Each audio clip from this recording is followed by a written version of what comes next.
All right, so this week we're in the second part of a series called Self-Conscious. If you're new here, we take our messages and we put them together. We group them together under some common theme or idea or even story. And so this week we're in the second part of a series. Now, last week we started off and I showed you you saw that little bumper, the intro with the little man who's walking around. I told you he's a cute little guy, but he had no name. And so we started a contest. And we had lots of people enter names for this guy to give him a name. And we've got some winners. So I want to share those winners with you. His name, the most creative name our little team decided here is Seamus. Seamus, get it? Because we were talking about shame last week. Yeah, Seamus. And so Steve, Nicole, Karen, and Rochelle, we've reached out to these people to let them know they've won. There's 4 variations of the name. 2 are just Seamus. The other one is Dexter Seamus. That's nice. And Pedro Shamos. So Tom submitted George Bush. I thought that was good. Okay, anyway, so Seamus. We're in the second part of a series. We're talking about, the series is called Self-Conscious. If you weren't here last week, no problem. I'll bring you up to speed a little bit, but first I'll tell you a story, all right? So my wife, she is from Virginia. She's from the South. I'm from Long Island. And so there are some things about us that are different, and we realized this when we started dating. There were a few times where we'd be together in some public place, and she would feel like the volume of my voice was inappropriate for that context. Like I was speaking too loud, I need to just tone it down a little bit, like with it, just relax. Okay, sorry, I didn't quite get it, but whatever, tried to reel it in a little bit. Well, at a certain point, she came back to my home in New York and had a holiday, got to spend the holiday with my family. And so she had her first holiday dinner, with my Italian, Irish family. And she got to hear what a dinner sounds like in my home. And she sat there just silently with her eyes wide open, didn't say anything. And at the end, I was like, hey, what happened? You didn't have anything to say during the dinner? And she was like, oh, I had plenty to say. She's like, but I couldn't figure out how to get into the conversation. And she was like, whoever is speaking the loudest gets to speak in your family. And I was like, But I think in that moment, she understood why I am the way I am, right? If you want to know why someone is the way that they are, find out where they came from, their origin story. And last week, this week, and next week, what we're doing is looking at one story. It's an origin story of the human race. It is thousands of years old, and people have been talking about it for thousands of years. Now, I'll tell you right off the bat, it's the story of Adam and Eve and the serpent in the Garden of Eden, that whole paradise picture. I know, there are probably some of us in this room that struggle to believe that story, and that's understandable. There's a talking reptile in this story, right?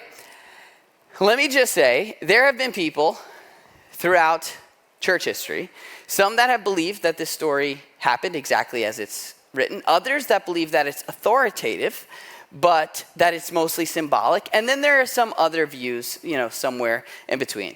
What I'm asking you to do, no matter where you are, even if you don't believe this story happened at all, right? Just take your doubts, your hesitations, and reservations, and just set them aside. just for today. You can go get them later, but just for today and next week, and look at what's happening in the story. And I think what you'll see, especially if you weren't here last week, is that this ancient story has something unbelievably relevant and profound to speak to our lives like today, as we are today. And so, the story is with Adam and Eve, right? They're in the garden, they're in paradise, apparently. And all that we're told is that God has made everything very good. That's how it's described. Very good. They're thriving. It's supposed to be amazing. It's a world free of corruption. And so, I don't know about you, but I have questions about stuff like this. And so when I'm reading this, I'm like, well, what's that like? You know, what is it like in paradise? Is every joke funny?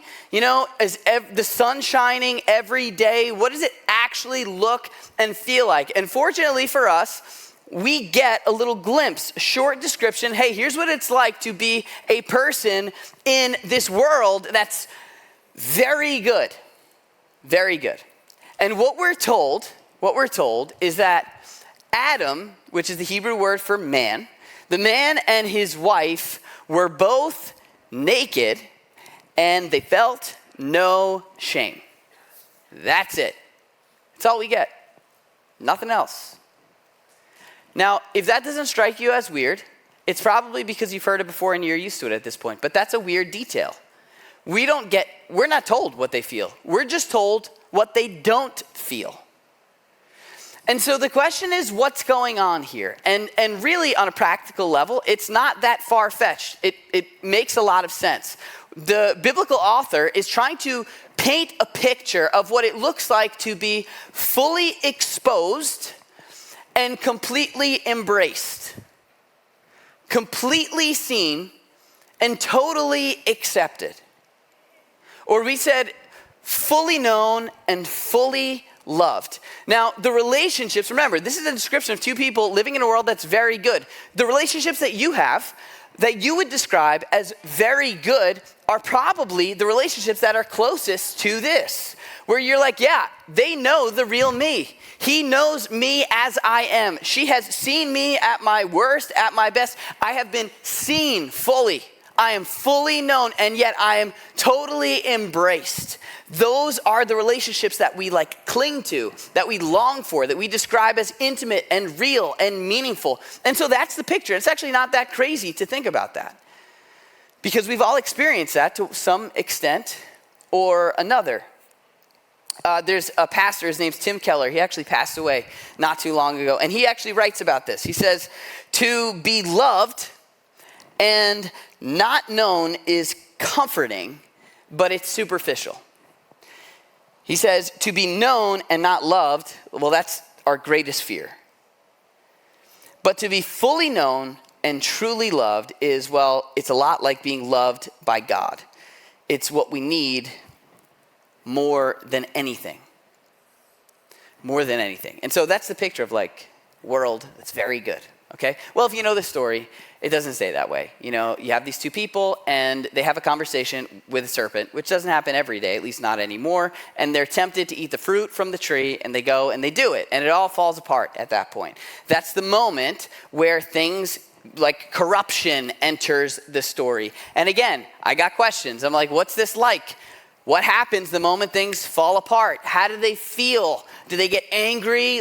Are they super evil? What is the picture of human corruption in our origin story? The moment corruption enters the picture, and we're told that moment, it says the eyes of both of them were open. They start to see things differently. They realize that they're naked, and they sewed fig leaves together and made coverings for themselves. They go from fully known and fully loved to all of a sudden running, hiding, covering, and feeling afraid of what's gonna happen if you see the real me. They go from very good to feeling like something about them needs to be shielded. We call this, and they call this in the story, they call this shame. Shame. And this is the issue that we talked about last week, we're talking about this week, and we'll talk about next week. It is an issue that does not get enough attention, especially in the church, though it has recently gotten a little bit more popular to talk about the idea of shame.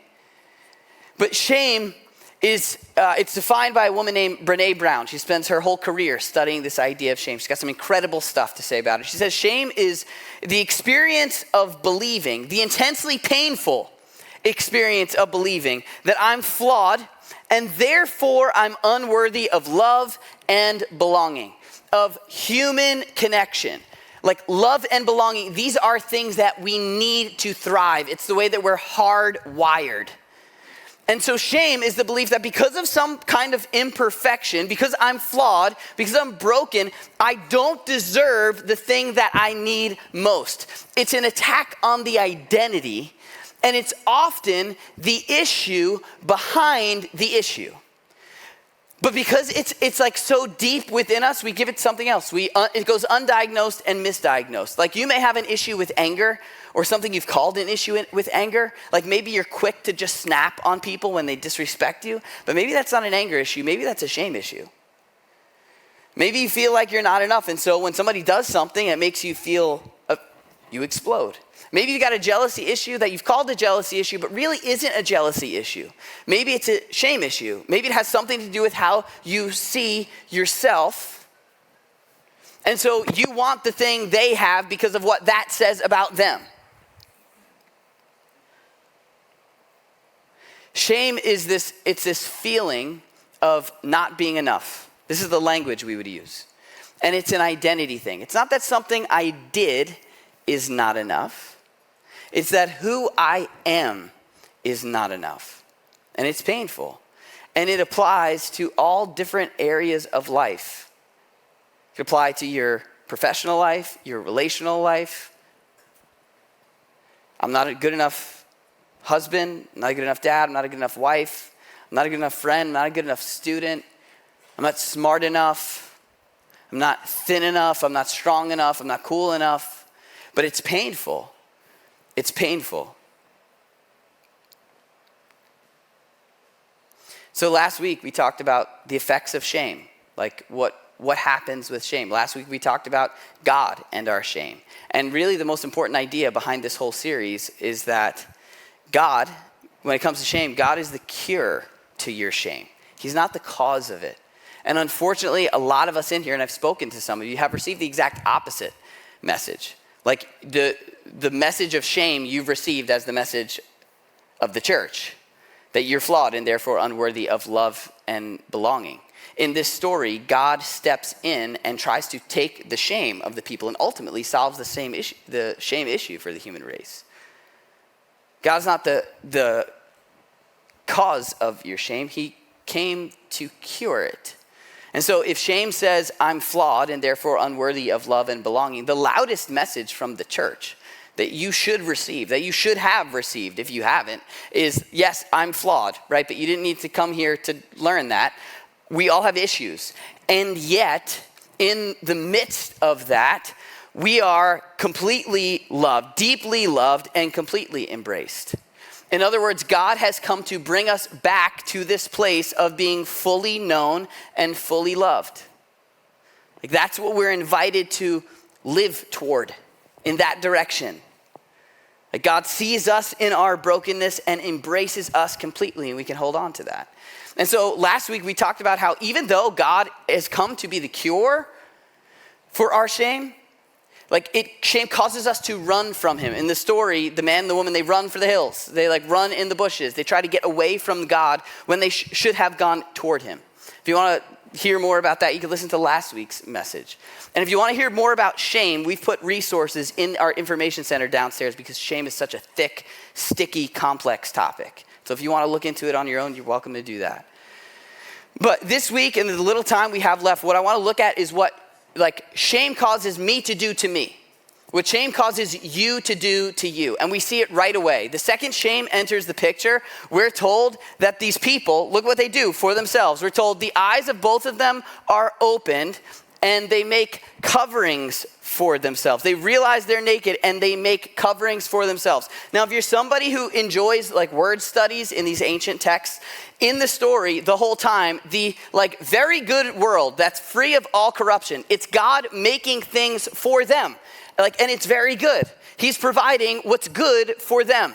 But then they decide they need to figure out what's good for themselves and ultimately don't trust that God has their best in mind. And here we see for the first time in the whole story, they're now making for themselves. They're now becoming providers for themselves. And they're making coverings. Coverings. They go from being seen to being covered. There's one person who studies this. His name is Simon Kozins. He actually wrote one of the books we have downstairs. He says that what shame does, he says it's perceiving that another is perceiving me. It's seeing that I'm being seen and doing what I can do to control how you're seeing me. Perceiving that I'm being perceived, accompanied by a desire to control the other's perception of me. In other words, we could call this identity management. This is what I do to me when I'm feeling shame. Like we go from being carefree and totally comfortable to self-conscious, right? Where now it is my job to create a version of me, to create, manage, and maintain. Come on. There we go. To create, manage, and maintain a version of me that's perceived as enough. Right now, think about this. Think about the logic behind this. If we need to feel like we're enough, to feel worthy of love and belonging, and shame makes me feel like the real me is not enough, then in order to get what I need to create a version of me that will be perceived as enough. It's a survival instinct, right? And so we pretend. And we create these versions of us that we hope will be accepted. Renee, can I have some help with my little friend over there? Here, maybe this will help illustrate.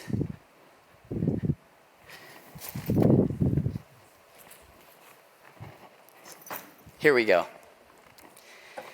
Thank you.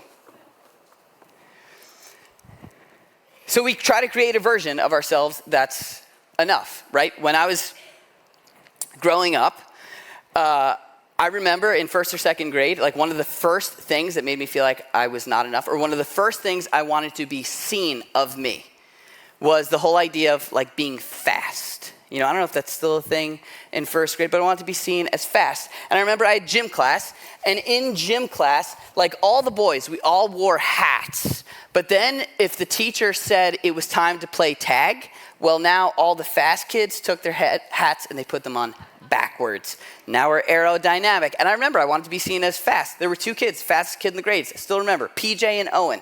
They were fast. If we were playing tag, I wanted to go after them because I wanted to be seen as fast. That was the first thing I can remember where I was concerned about how I was being perceived. Not that I just wanted to be fast, I wanted to be seen as fast. And then I got a little older, right? And I got into sports and eventually started playing basketball. And this became another identity thing for me. Another thing that wasn't just about playing basketball. Whoop, arm comes off. Eventually, it became about being seen as someone who's good at basketball. Like basketball, sure, it was fun. I enjoyed playing it. But then there was something about being seen as oh, that's the guy that plays basketball. It became an identity thing. It became part of the version of me I wanted the world to see. Then I got a little bit older, and then it was yeah, you know what? I kind of want to be the kind of guy that has a girlfriend, you know? And sure, it was nice. It's nice to have a girlfriend, but it was also nice what having a girlfriend said about who I am and what I'm worth. It became an identity thing, right? And then from there, I was told that I needed to start dressing nicer, especially if I wanted to have a girlfriend. I couldn't just wear shirts I got for free at summer camp. And so I got into wearing different kinds of clothes, but it didn't last long.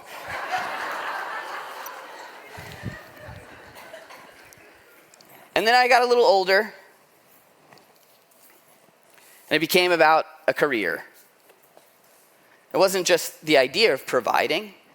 It was being seen as a provider, being perceived, being enough as a provider. Not long after that, like I told you last week, then kids entered the picture.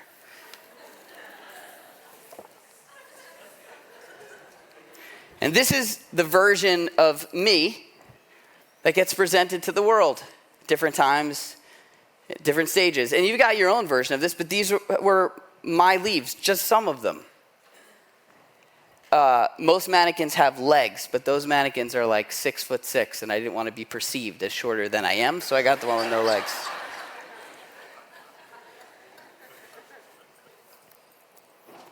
But these things, the tricky thing about them is that they're good things. It's good to want to provide. It's good to want to be a good parent. These things are good. It's good to want to excel in sports. But when they are no longer about the thing and about what the thing says about who you are and what you're worth, they become coverings. And this is what shame does. And eventually you lose the joy of whatever the thing is. It becomes the new priority, identity management. And so my question for you is, what are your leaves? What do they look like? Like, what things do you need to be true of you in order to feel like you're enough? Or maybe we could say, like, what insults hurt the most? Right? Probably because they speak to your identity. If you're perceived as a bad mom, maybe it's not just about being a good parent. Maybe it's what being perceived as a good parent says about you.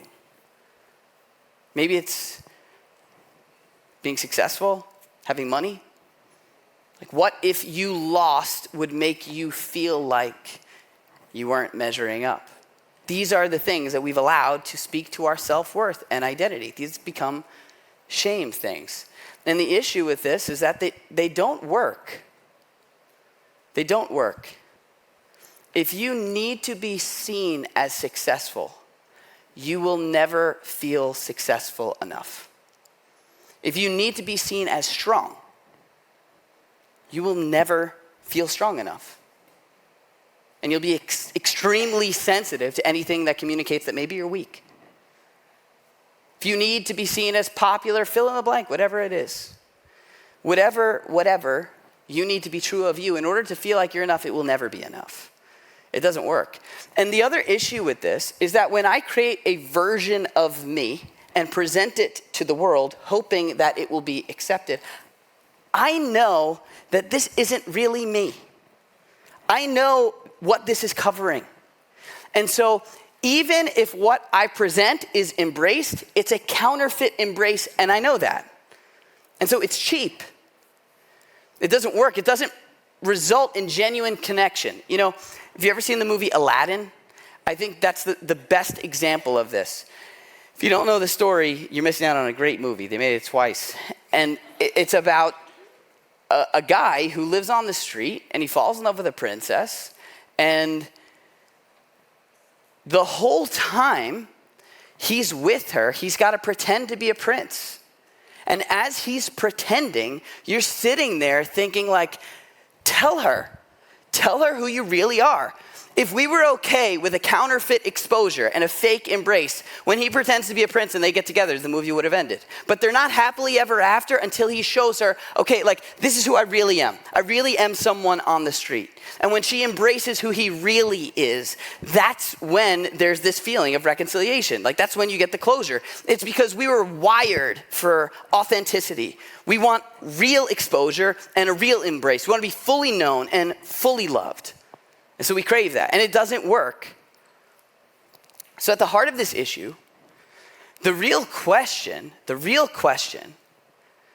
to get to the bottom of this is, who gets to say who you are and what you're worth?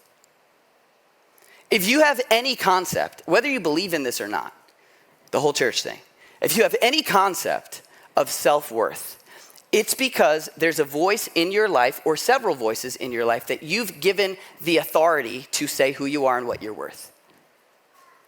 But my question for you would be like, is that is that voice stable? Does it change? Is there a chance that voice might one day say something else? Or is the voice that you look to as the authoritative voice for your sense of worth, is it unchanging and unshakable?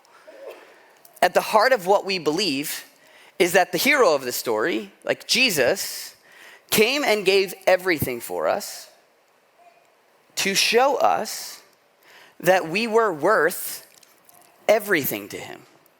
And so I know for some of you, this might seem like a distant, like pie in the sky. I don't know how I could wrap my mind around that, like that concept. But the more that we sit with that and try to find our identity, our sense of value, significance, and self-worth in what he says, in who he says we are, the more shame begins to lose its grip on you and on me. But it's not a one-time thing, it's an all-the-time thing. So I have church every Sunday and encourage you to take this stuff home with you. So you can go back and remind yourself day after day, okay, this is who I am. This is what I'm worth. Not like what my net worth says, not what my boss says, not what my family says, not what my friends say, but I am who he says I am. And that's what I'm worth.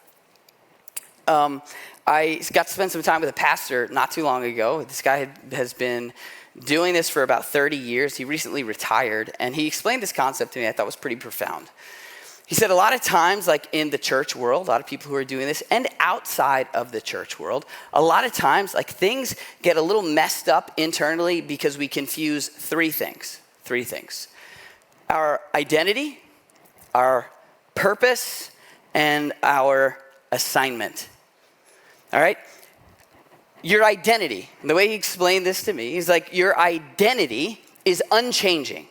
He's like, I believe I am God's child. I'm his.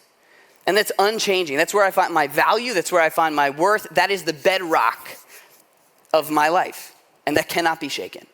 And he said, and then I have this purpose. And the purpose that I have, because I'm a follower of Jesus, it doesn't change either. He's like, I believe my job is to, the way he said it, is to bring the kingdom of God on earth as it is in heaven, right? In other words, like to live with love, joy, peace, patience, kindness, goodness, wherever I am. He's like, that's my job, wherever I am. So on an airplane, in a taxi cab, in a classroom, in the front of the room, wherever, my job is to live with love and joy and peace and all that stuff, no matter where I am. He said, but my assignment is constantly changing.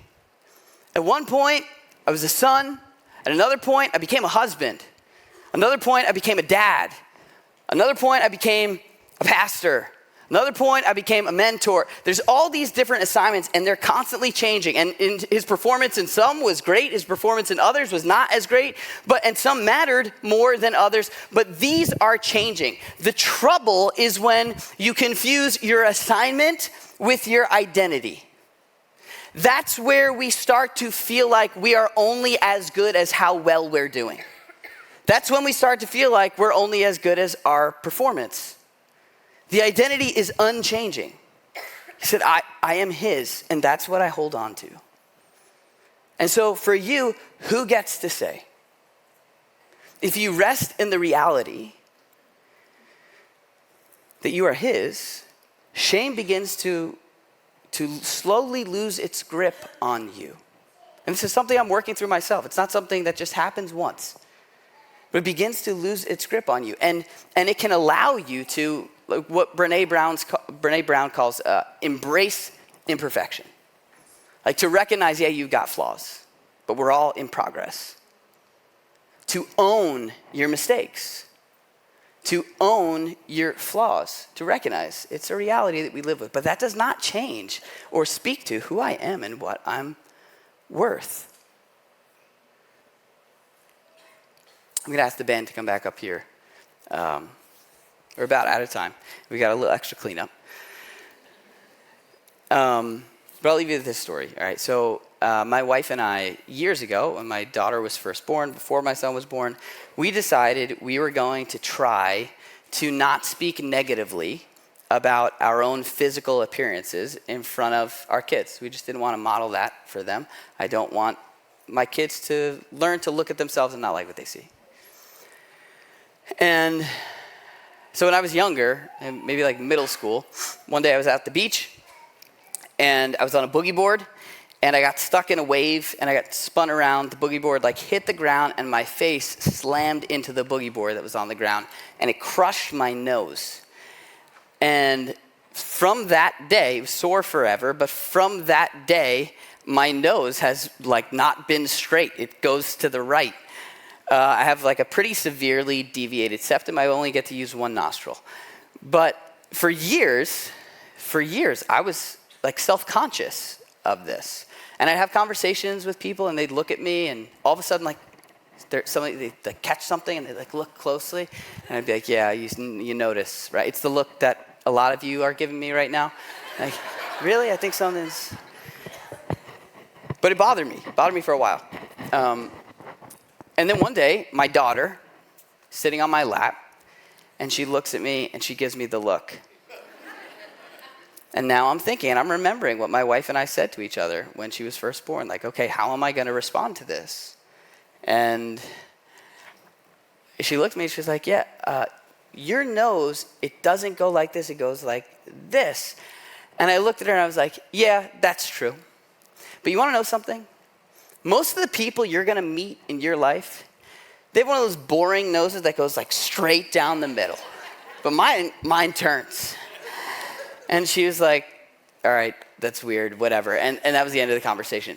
But for me, it really was a moment. It was a moment. And I said it honestly for her sake, but after it came out of my mouth, there was like almost like a weight lifted. Like, you know what? This is okay. This is not who I am. It's an imperfection.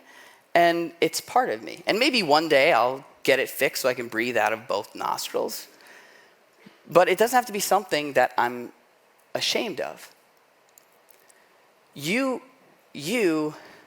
have a father who doesn't want you to learn to look in the mirror and not be okay with what you see. To not feel like you're enough because you don't have it all together, because you're not as smart as you want to be, or as organized as you want to be, or as productive as you want to be. He's invited us to rest in the fact that we are his. We're not what we've done, or what we're doing, or what we will do. That we're his, and that should be enough. Let's pray. God, we're grateful that your love for us is the same, whether we're hitting it out of the park or striking out over and over again. Whether we feel like we have it all together or we feel like it's all falling apart, God, your love for us is the same. And you've invited us to rest in being fully known and fully loved by you. And so would you give us the courage that it takes to embrace our imperfections? When shame creeps in, God, would you give us the strength and the resilience to speak the truth to ourselves, that we are not what we've done, that our value is not tied to our work or our performance, but in who you say we are. In Jesus' name we pray.